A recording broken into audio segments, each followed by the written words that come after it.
মুসা আলাইহিস সালাম কে আল্লাহ আমি তো তুর পাহাড়ে তোমার সাথে আয়া কথা কই, তুকাল্লিমু মাই হাল তুকাল্লিমু আহাদান গায়রি, আল্লাহ আমি সারা আর কারো লগে তুমি ইবাই কি মাতবাইনি। নিজের একটা ক্রেডিট নিতে চাইছেন মুসা নবী যে আল্লাহ খালি আমার লগেই মাতছেন। তো আল্লাহ পাক কয় মুসা তোমার লগে যে আমি মাতি, তোমার মাঝে আর আমার মাঝে একটা পর্দা আছে, বাইনি ওয়া বাইনাকা হিজাব। কিন্তু ভবিষ্যতে একটা উম্মত আসতেছে দুনিয়ায়, যে উম্মতের সাথে আমি আল্লাহ কথা কইমু, অথচ আমাদের মাঝখানে কোনো পর্দাই থাকতো না। লাইসা বাইনি ওয়া বাইনহুম হিজাব, আমার মাঝে আর তাদের মাঝে পর্দাই থাকতো না। মুসা নবী হুন্না তো তাজ্জুব, ও আল্লাহ এটা কি দেখো, তাও নবী না, নবীর উম্মত। মুসা নবীকে আল্লাহ এরা কোন উম্মত? আল্লাহ পাক রব্বুল আলামিন কয় উম্মতে মুহাম্মদ, উম্মতে আহমদ, এরা আমার বন্ধু মুহাম্মাদুর রাসূলুল্লাহর উম্মত। মুসা নবী কয় মালিক এরা কেমন করে তোমার সাথে কথা বলবে?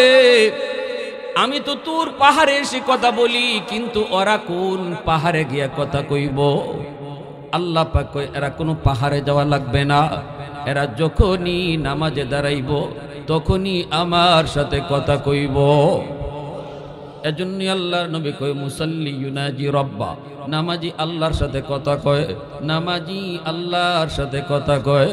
এইবার মুসা নবী বলতেছে মালিক বুঝলাম এরা নামাজে দাঁড়াইলে তোমার সাথে কথা বলবে, কিন্তু তুমি কেমন করে কথা বলবা? আল্লাহ পাক কয় যখন এরা কোরআন তেলাওয়াত করব তখন আমি তাদের সাথে কথা বলি। একটু আওয়াজ দিয়া কোন না ভাই সুবহানাল্লাহ। গুণ হইব না সোয়াব হইব? জোরে কইন সুবহানাল্লাহ। অর্থ কি? আল্লাহ তুমি পাক, আল্লাহ তুমি পবিত্র। যত বেশি সুবহানাল্লাহ আওয়াজ দিয়া কইমু, বেশি কইমু, আল্লাহ আমারে তত পাক বানায়া দিব। মুসা নবী কয় মালিক নামাজি নামাজি তোমার সাথে কথা কয়, কিন্তু কোরআন তেলাওয়াতকারীর সাথে তুমি কথা বলবা। আল্লাহ কয় হ, নামাজি আমার সাথে কথা কইব, আর তিলাওয়াতকারীর সাথে আমি আল্লাহ নিজে কথা বলি। সুবহানাল্লাহ। এজন্য যুবক, যখনই তুমি বৃদ্ধ বয়সে কোরআন তেলাওয়াত পারবে না, তুমি বৃদ্ধ বয়সে কোরআন তেলাওয়াত পারবে না, যখন তোমার বৃদ্ধ বয়স আসবে চোখের পাওয়ার কেড়ে নিবেন আল্লাহ। কোরআন দেখতে পারি চাইলেও তুমি দেখতে পারবা না, হরফগুলি দৌড়াদৌড়ি করে। এই অবস্থায় আফসোস করবা, আফসোস। ওই অবস্থায় আফসোস করবা, আফসোস। আল্লাহ পাক ফেরেশতাদেরকে বলবে ফেরেশতারা শুন, আমার বান্দার যতদিন চোখে পাওয়ার ছিল ততদিন সে কোরআন তেলাওয়াত রেগুলার করত, আমি আল্লাহর কালাম সে তেলাওয়াত করত, আমি তার সাথে কথা বলতাম। আজকে তার চোখের পাওয়ার আমি আল্লাহ কেড়ে নিয়েছি, এজন্য সে তেলাওয়াত করতে পারে না। কিন্তু দেখ কেমন আফসোস করে, আফসোস করে। আমার বান্দা জীবন ভর যেইভাবে ফজরের পরে কোরআন তেলাওয়াত করত, মাগরিবের পরে কোরআন তেলাওয়াত করত, এই তেলাওয়াতের সওয়াব এখনো আমল জামায় জারি রেখে দাও। ইল্লাল্লাযীনা আমানু ওয়া আমিলুস সালিহাত ফালাহুম আজরুন গায়রু মামনুন। এজন্য আল্লাহ পাক রব্বুল আলামিন পবিত্র কোরআনে সূরাতুত তিনের মধ্যে আল্লাহ কসম খায়া বলতেছে, বান্দা শুন, বুড়া বয়সে কেউ তোরে দাম দেয় না, কিন্তু আমি আল্লাহ তোরে কেমন দামি বানাই দেখ। এবাদতের পেনশন আমি তোরে ঘরে বসায়া দিই।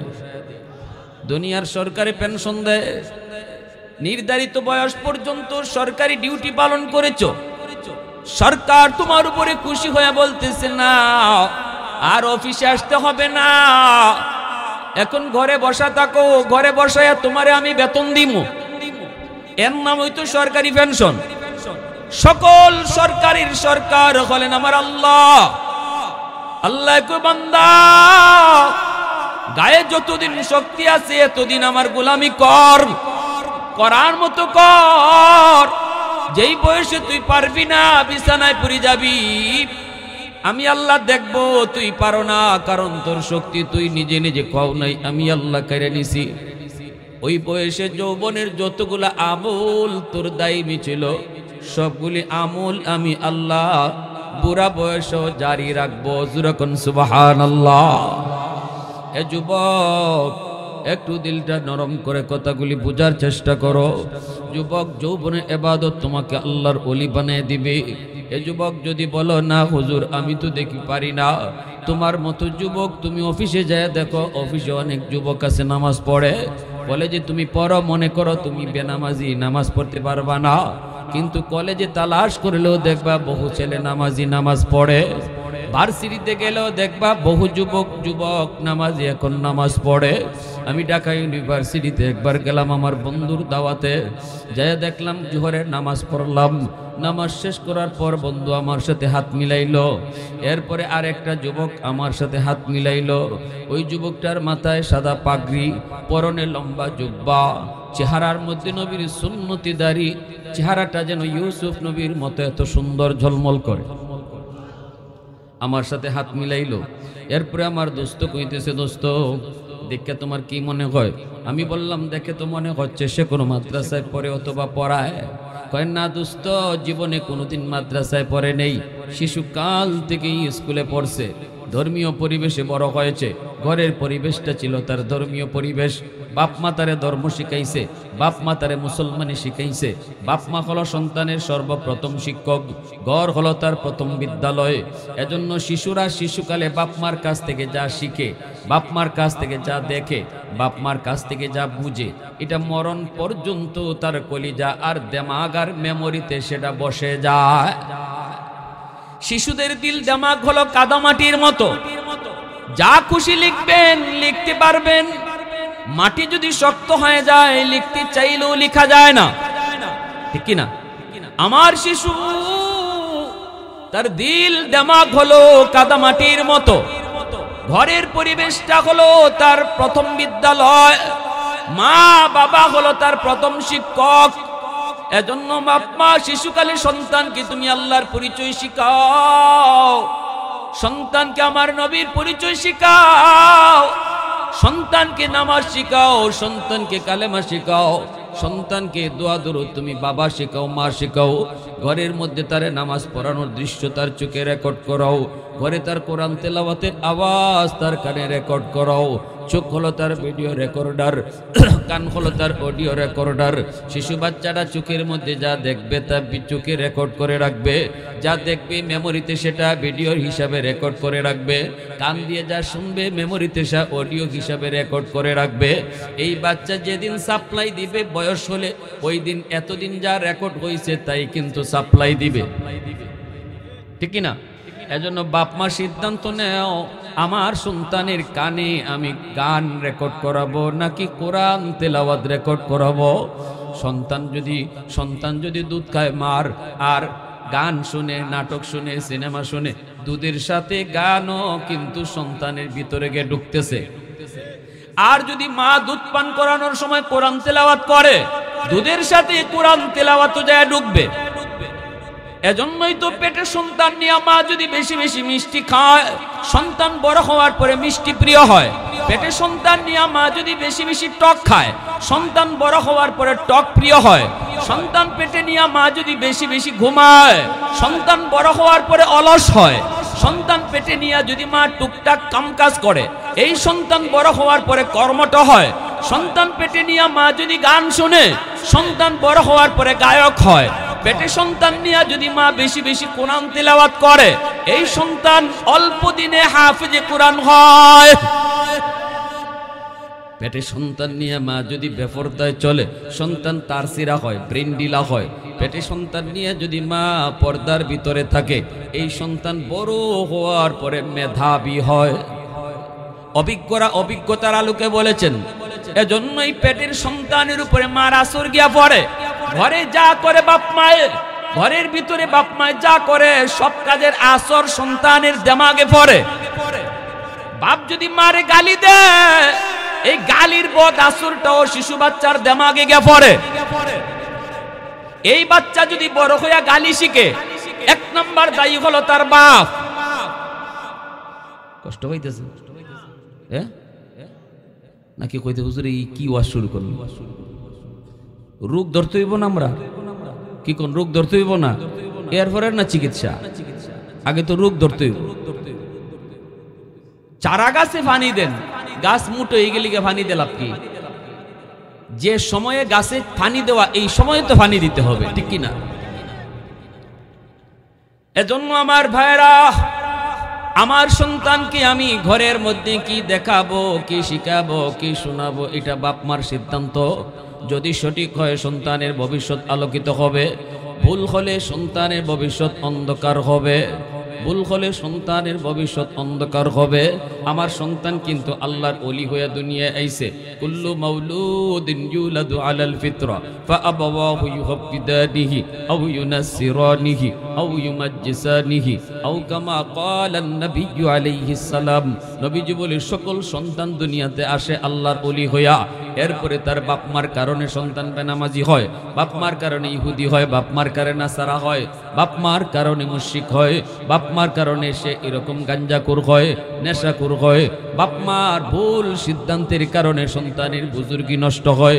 কিয়ামতের ময়দানে এই সন্তান আল্লাহর আদালতে বাপ মার বিরুদ্ধে মামলা দিবে। যুবক, মার বিরুদ্ধে সন্তানে মামলা দিয়ে বসবে, বাবার বিরুদ্ধে সন্তান মামলা দিয়ে কইব রব্বানা আতিহিম দিফাইনি মিনাল আযাব ওয়ালআনহুম লানান কাবীরা। আল্লাহ, আজকে আমি জাহান্নামী হলাম। কেন জাহান্নামী হইছি? কারণটা জানার জন্য আমার মারে ডাকো, আমার বাপরে ডাকো। ঘরের মধ্যে আমারে কি দেখাইলো, ঘরে আমারে তারা কি শুনাইলো, কি দেখায় দেখায় বড় করলো, কি ফরায়া ফরায়া আমারে পড়ালেখা শিখাইলো। আল্লাহ, আমার বাপ মারে ডাকো, যার কারণে আজকে আমি জাহান্নামী। আমার বাপ মারে তুমি ডাবল শাস্তি দাও, ডাবল শাস্তি দাও। এইভাবে কলিজার টুকরা সন্তান বহু মা বহু বাবাকে আল্লাহর আদালতে আসামি বানায় দিবে। এজন্য ঘরের পরিবেশটা ধর্মীয় পরিবেশ রাখো, ঘরের পরিবেশটা ধর্মীয় পরিবেশ। সালাম কালাম শিখাও সন্তান রে, বাপ মায়। হুজুররা তো পরে শিখাইবো, হুজুরদের কাছে তো নিয়ে যাইবো আমি কয় বছর বয়সে? 6 বছর 7 বছর বয়সে। বাকি 5 বছর পর্যন্ত আমার সন্তান, আমার সন্তানের জন্য আমি শিক্ষক, আমি মা বড় শিক্ষক, আমি বাবা বড় শিক্ষক। এই বয়সে তারে দোয়া শিখাও, ঘুমের দোয়া শিখাও, খাওয়ানোর দোয়া শিখাও, ডান হাতে খাইতে হয় এটা শিখাও। কও বাবা এই দোয়া পড়লে আল্লাহ খুশি হয়, ওই আল্লাহ নাম তার কলিজাতকে ঢুকতেছে। এরপরে কও বাবা আল্লাহ খুশি হইলে, ওই বাচ্চাই কইব আব্বু আল্লাহ খুশি হইলে কি হয়? কারণ বাচ্চারা বারবার প্রশ্ন করে। তুমি কইবা আল্লাহ খুশি হইলে আল্লাহ বেহেশত দেয়, জান্নাত দেয়। শিশু বাচ্চায় দেমাগে জান্নাত শব্দকে ঢুকতেছে। এটা খালি ঢুকতেছে না, এটা পাথরে খোদাই করে লিখে দেওয়া হচ্ছে। এরপরে এই বাচ্চাই কইব আব্বু জান্নাত কারে কয়? তখন দুই কথায় কয়ে দেও বাবা জান্নাত হইল মরণের পরে চিরস্থায়ী শান্তির জায়গা। ওই যে দেমাগে ঢুকলো তার জান্নাতের কথা। এরপরে কও মামাতে খাইলে আল্লাহ নারাজ হয়। খুব আল্লাহ নারাজ হইলে কি হয়? আল্লাহ নারাজ হইলে জাহান্নামও যাওয়ান লাগে। আল্লাহ নারাজ হইলে আল্লাহ জাহান্নামও দেয়। জাহান্নাম কারে কয়? বলে সবচেয়ে কষ্টের জায়গা। ওই কথাগুলো ঢুকাও, সালাম কালাম শেখাও। এখনো মনে পড়ে আমি শিশু আসলাম, আমি ছোট, হয়তো আমার বয়স এরকমই, হয়তো 5 বছর বা 6-7 বছর এরকম। আমার আব্বার পাশে আমার আব্বার একজন বন্ধু আসছে, আব্বার পাশে গিয়ে আমি ঢুকছি রুমের ভিতরে। আমার আব্বা কিন্তু জেনারেল শিক্ষিত মানুষ, আলেম না। ঢুকছি গিয়া সালাম দেই নাই, অথচ আব্বা আমারে সালাম শিখাইছেন, আমি দেই সব সময়, কিন্তু ওই দিন ভুলে গেছিলাম, সালামটা দেই নাই। না দিয়া আমি আব্বার পাশে গিয়ে বসছি, দাঁড়াইছি। আব্বা বলতেছেন বাবা এখানে একজন মেহমান আছে, তাও তোমার আব্বুর বন্ধু, সালাম দিলা না?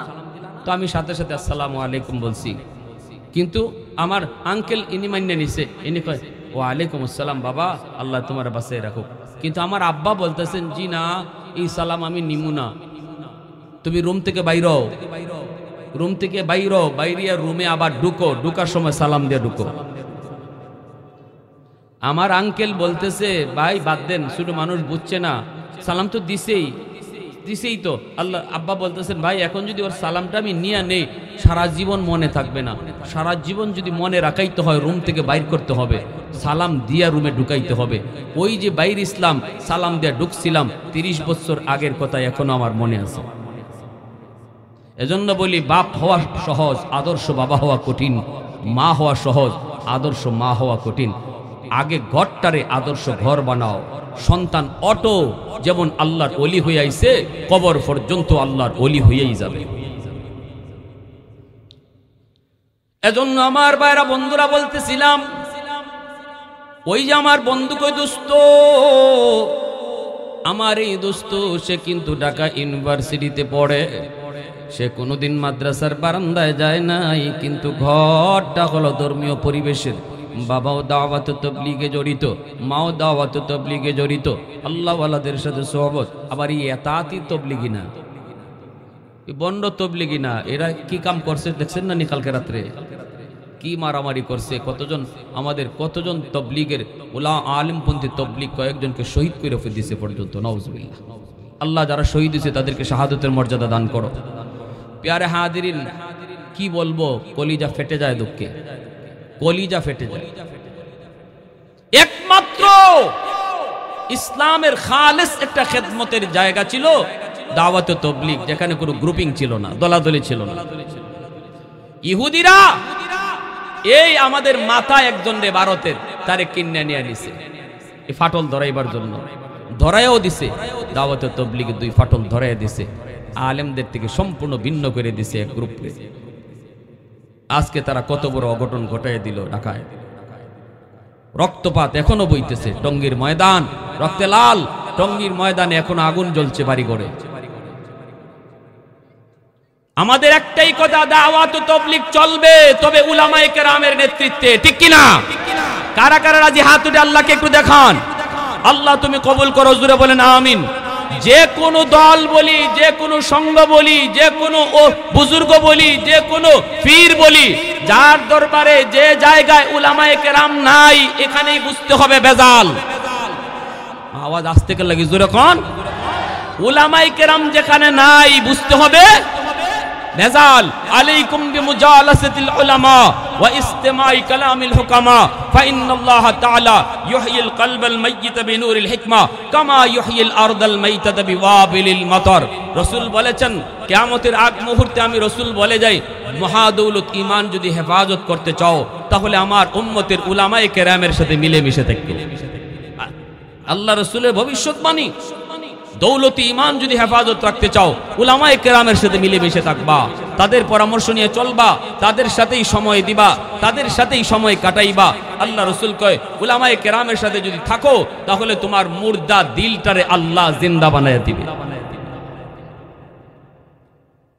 তাহলে আমরা উলামায়ে কেরামের সাথে আছি, ঠিক কিনা জোরে বলেন?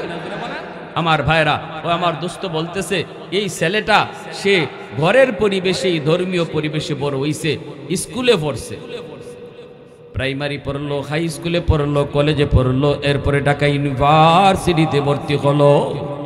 ঢাকা ইউনিভার্সিটিতে ভর্তি হওয়ার সময় সর্বোচ্চ নাম্বার পায়া সে ভর্তি হইছে। ইউনিভার্সিটির সর্বোচ্চ বিভাগ ইংরেজি বিভাগ, ইংলিশে অনার্স নিছে, ইংলিশে অনার্স পড়ছে ঢাকা ইউনিভার্সিটিতে, এবং ইংলিশে অনার্স নিয়া ইংলিশে অনার্সেও সর্বোচ্চ নাম্বার পাইছে। তার মানে ঢাকা ইউনিভার্সিটির সর্বোচ্চ ভালো স্টুডেন্ট, ঢাকা ইউনিভার্সিটিতে সর্বোচ্চ ভালো স্টুডেন্ট, এর উপরে ভালো কোনো স্টুডেন্ট নাই, এর চেয়ে বেশি নাম্বার আর কেউ পায় নাই। এই ছেলেটা, তার মাথার মধ্যে সাদা পাগড়ি, পরনে লম্বা জুব্বা, চেহারার মধ্যে আমার নবীর সুন্নতি দাড়ি। আমি এই কথা শোনা মাত্রই যুবকটারে তাড়াতাড়ি বুকে নিয়ে নিলাম, বুকে নিয়ে কপালে চুমু খাইলাম আর বললাম, যুবক, এমন একটা পরিবেশ ঢাকা ইউনিভার্সিটির, নারী পুরুষ ছেলে মেয়েরা যেখানে অবাধ মেলামেশা করে, একসাথে বৈশা গল্প করে, ছেলে মেয়ে একসাথে বসে বসে সময় কাটায়, এমন একটা পরিবেশে তুমি আমার নবীর সুন্নতি লেবাস, সুন্নতি সুরত লইয়া তুমি চলতেছ, তোমার কি কোনো অসুবিধা হয় না? এই কথা বলতেই যুবকটার চোখ দিয়ে পানি চলে আসছে। যুবকটা কান্দে আর কই, হুজুর, আপনি আমার জন্য দোয়া কইরেন, আমার জন্য দোয়া কইরেন। আলহামদুলিল্লাহ, আল্লাহ আমাকে বড় সুন্দর এবং ইজ্জতের সাথে এই পরিবেশ আল্লাহ রাখছে। আমার ক্লাসের মেয়েরা পর্যন্ত আমাকে দেখলে সাথে সাথে তারা মাথায় কাপড় দিয়া দেয়। ইউনিভার্সিটির মেয়েরা, তারাও আমারে সবাই চিনে, আর দেখলে দূর থেকে আমারে দেখলেই মাথায় কাপড় দিয়া দেয়।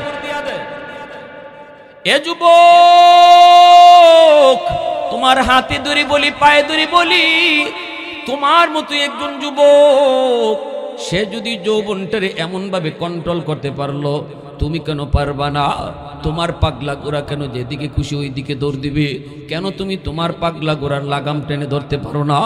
একটা বার যদি আল্লাহর দিকে তাকাইয়া, কত যুবক যৌবনে কবরে গেল রে যুবক, খেলার সাথে আজকে কবরে শুয়ে আছে, একটু তাকায় দেখো। লেখাপড়ার সাথী আজকে কবরে শুয়ে আছে, একটু তাকায় দেখো। সন্ধ্যার সময়ও যার সাথে গল্প করে তুমি বিদায় নিয়েছো, গভীর রাতে তার মৃত্যুর সংবাদ, এই ঘুমটাই তার জীবনের শেষ ঘুম হয়েছে। তুমি যদি মনে করো আমারও জীবনে টাইম আসবে, আমিও একদিন আল্লাহকে ভয় করব, নামাজ পড়ব, কিন্তু এই টাইমটা হয়তো তোমার জীবনে আর আসবে না। এজন্য চোখের পানিটা ফালায় যদি কও আল্লাহ ভুল করেছি, আর করবো না, আর করবো না, দিলের ভিতরে যদি আল্লাহর প্রেম তুমি জমায়ে নেও, আল্লাহ পাক হাদিসে কুদসিতে বলছে, এই যুবকের কলিজার দিকে তাকাইয়া আমি আল্লাহ আসমান জমিন টিকায় রাখি। লাউলা মাশাইখ রুকা والشباب خشع والأطفال رضع والأنعام رتع لجعلت السماء حديدا والأرض خفصفا والتراب رمادا وما أنزلت من السماء قطرا وما أنبت من الأرض نباتا بل أنزلت عليكم العذاب صبا। আল্লাহ পাক রব্বুল আলামিন কয়, জানুনি প্রতিদিন জমিন আমি আল্লাহর কাছে আবদার করে, আল্লাহ অনুমতি দাও সুদকুরকে আমি গিলে ফেলবো, বেনামাজির আমি গিলে ফেলবো, এই যে মদকুর গাঞ্জাকুরকে আমি গিলে ফেলবো। আল্লাহ অনুমতি দাও, আমি জমিন আর কত ধৈর্য ধরব? আসবিরু ইলা মাতা আসবিরু, ধৈর্য ধরবো তো আর কতকাল ধরবো? আল্লাহ অনুমতি দাও, বেনামাজিরে আর আমি জমিনে হাঁটতে দিব না, যেখানে আসি এখানেই তার আমি জিন্দা কবর দিয়ে ফেলবো। আল্লাহ করে জমিন থাম থাম, সাবধান, আমার বান্দার ব্যাপারে তুই কোনো কথা বলবি না। আল্লাহু আকবার, জোরে কর। বান্দা যদি গুনাহ করছে, আমি আল্লাহ আর তোর কি? এই চার দল যতদিন জমিনে থাকবে আমি জমিন টিকায় রাখবো।